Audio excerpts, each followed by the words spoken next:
Deus levanta Moisés para divertir o povo e ensinar o povo o que era que Deus queria do povo.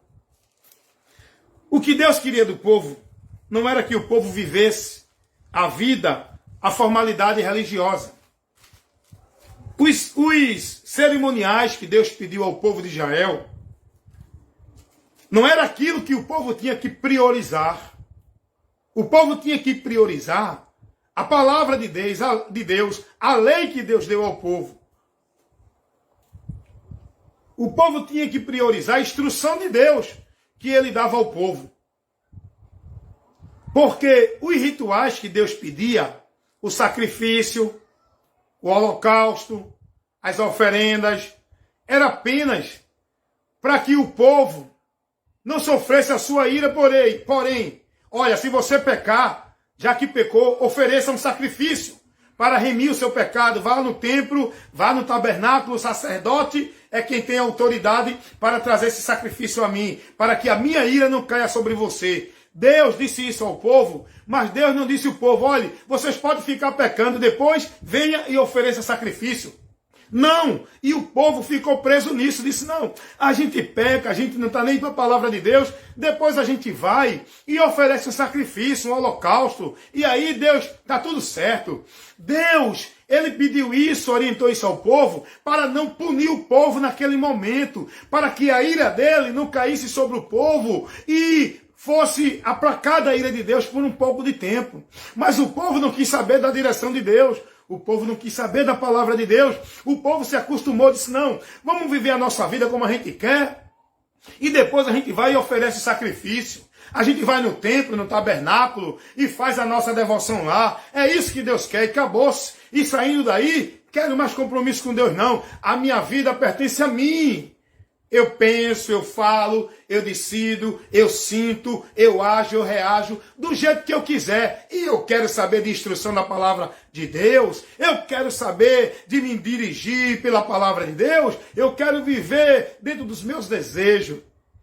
Depois eu vou lá no templo. Vou oferecer meu culto, eu ofereço meu culto de ação de graça, ofereço meu dízimo, vou lá oferecer a minha devoção, vou participar do culto de jejum, vou para a consagração, depois eu vou para o evangelismo, depois eu vou para o culto de oração, isso aí pronto, já cumpri a minha devoção com Deus. É assim ou não é que o povo vive hoje? É assim ou não é que os crentes entendem hoje a vida com Deus? Deus pediu isso, povo? Deus pediu o povo de Israel que ouvisse a palavra dele e tivesse cuidado de andar pela palavra dele para não pecar. Porém, se o povo pecasse, aí oferecia o sacrifício. Mas não era para o povo viver oferecendo sacrifício. Era para o povo não estar deixando-se mais levar pelo pecado. Mas o povo não quis saber. O povo se deixou levar pelo pecado porque entendia assim. Depois eu vou e ofereço meu sacrifício. Aí Deus usa Moisés para repreender o povo e dizer ao povo o que era que Deus queria desse povo. Deuteronômio, capítulo 10, capítulo 12, aliás. Não, capítulo 10, versículo 12. Deuteronômio, o quinto livro da lei de Moisés, o quinto livro que Moisés escreveu, a Torá dos judeus, o Pentateuco dentro, não é, da Vulgata, o Pentateuco, trazido aqui pela tradição católica. Deus pega Moisés e levanta Moisés como intermediário para falar para o povo. Escuta uma coisa, isso aí era na lei. Isso aí era na lei, que Deus levantava os sacerdotes para dirigir ao povo como mediador, que Deus levantava os profetas, que Deus levantava, né, os líderes das congregações,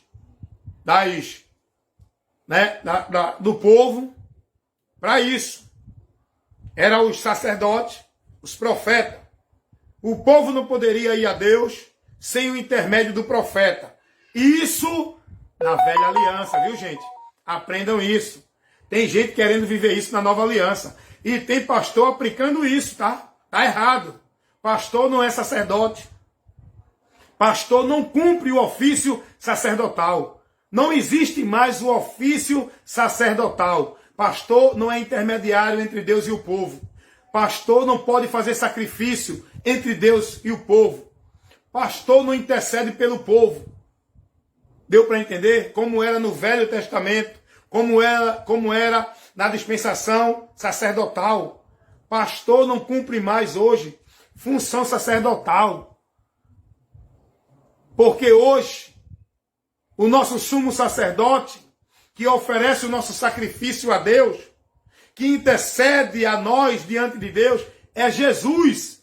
Ele continua operando no seu ofício sacerdotal pela sua igreja. Ele continua operando como sacerdote, oferecendo intercessão, oferecendo sacrifício, que é o dele que ele fez, uma vez por toda, pois ele não é como os sacerdotes da lei que precisava todo ano fazer um sacrifício por ele e pelo povo. Jesus fez o sacrifício único, exclusivo e eterno. Não precisa mais de sacrifício. O sacrifício foi feito uma vez por toda a eternidade. E Jesus oferece por todos esse sacrifício para justificar cada um de nós dos nossos pecados para sempre. Deu para entender? Não precisamos de sacerdote nessa dispensação da graça. A igreja não tem sacerdote, não tem líder-chefe. O chefe da igreja, o líder supremo da igreja é Jesus. As religiões aí têm seus líderes, chefe, né? Tem seus sumos sacerdotes, tem seus pontífices, tem seus sacerdotes supremos, tem seus pastor e presidente. A igreja de Cristo nunca teve pastor presidente. A igreja de Cristo nunca teve sacerdote supremo. A igreja de Cristo nunca teve nenhum homem que é o cabeça da igreja, porque o cabeça da igreja é Cristo, a autoridade da igreja é Cristo, o supremo da igreja é Cristo, o Senhor da igreja é Cristo, e não é pastor, presidente, nem sacerdote, nem ancião, nem apóstolo, nem coisa alguma. Nós precisamos entender isso. A igreja de Cristo tem homens que Deus levantou com responsabilidade. O que há no nosso meio são pessoas que têm mais responsabilidade do que a outra e não mais autoridade. Deu para entender? Responsabilidade. Quem mais tem, mais é cobrado. A quem Deus deu mais dom, a quem Deus chamou para ministério, esse vai ser cobrado. Deus não chamou o pastor para ser o soberano da igreja, para ser o senhor da igreja, para ser o pontífice da igreja, para ser o sumo sacerdote da igreja. Deus não levantou nenhum dos homens para ministério para ser maior do que ninguém. Jesus disse, no nosso meio, ninguém é maior do que o outro, todos são iguais, não há maior nem menor, todos somos iguais. O maior é Jesus, a autoridade é a palavra de Cristo e não homem, seja ele quem for. Deu para entender isso? O povo não compreende isso porque não é ensinado. Os pastores não ensinam isso. Por quê? Porque muitos pastores, eles querem o povo no seu cabresto. Eles querem o povo submisso a eles. Eles querem o povo reverenciando a eles. Eles querem o povo obedecendo sem questionar a eles como se fosse o dono da igreja. Pastor, já viu que hoje é uma moda, né? Pastor presidente, olha para aí. Isso é novo, né? Porque antigamente não tinha isso. Isso é novidade, isso é o neopentecostal. Isso é a novidade que o povo traz. E os outros sem entendimento nenhum começam. Eita, o ministério aqui é o pastor presidente, é o soberano do meio de toda a congregação. Que é isso, gente? Vamos sair dessa vaidade, dessa coisa soberba, de querer ser mais do que alguém. Entre a igreja de Cristo, pode ser juiz, pode ser delegado, pode ser desembargador, pode ser deputado, presidente ou senador. Diante de Cristo, da igreja de Cristo, todos são iguais. Todos são iguais.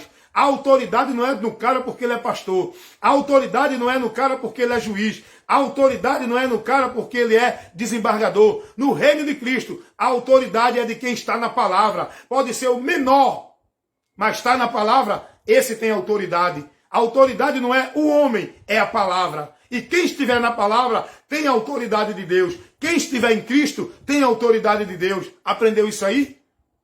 Então Jesus disse, entre vós não há maior nem menor. Estou falando alguma besteira aqui, irmãos? Estou falando alguma heresia aqui? Estou falando alguma coisa aqui contra alguém, algum soberano da igreja? Estou falando a verdade para você entender. O que pastor tem na congregação é compromisso. E muitos vão ser cobrados por Deus. Esses vão. Porque não estão assumindo seu compromisso no reino de Deus. Estão assumindo compromisso com o reino deles. Muitos vão ser cobrados por Deus porque são negligentes, desviados do conceito de Deus, desviados da vontade de Deus e estão buscando seus interesses e levando o povo a tropeçar, levando o povo a desviar, levando o povo a apostatar da fé, fazendo o povo se perder de Deus, porque não estão compromissados com Deus, porque querem satisfazer a sua ganância. São cães gulosos, interesseiros, avarentos, presunçosos, soberbos, arrogantes, tomando posse do povo de Deus, da igreja de Deus, aonde estão fazendo seus negócios. Deus não vai cobrar não, irmão? Deus vai. Deus vai. A recompensa vem, meu irmão. A recompensa de Deus vem a qualquer momento. Ai daqueles que não temem ao Senhor. Temer a Deus não é dizer eu temo a Deus. Temer a Deus é andar em verdade. Temer a Deus é andar na palavra. Temer a Deus é ser verdadeiro. Temer a Deus é não querer se dar bem em cima de ninguém. Temer a Deus é andar verdadeiramente na vontade de Deus. Não é dizer eu temo a Deus da boca para fora. Deu para entender?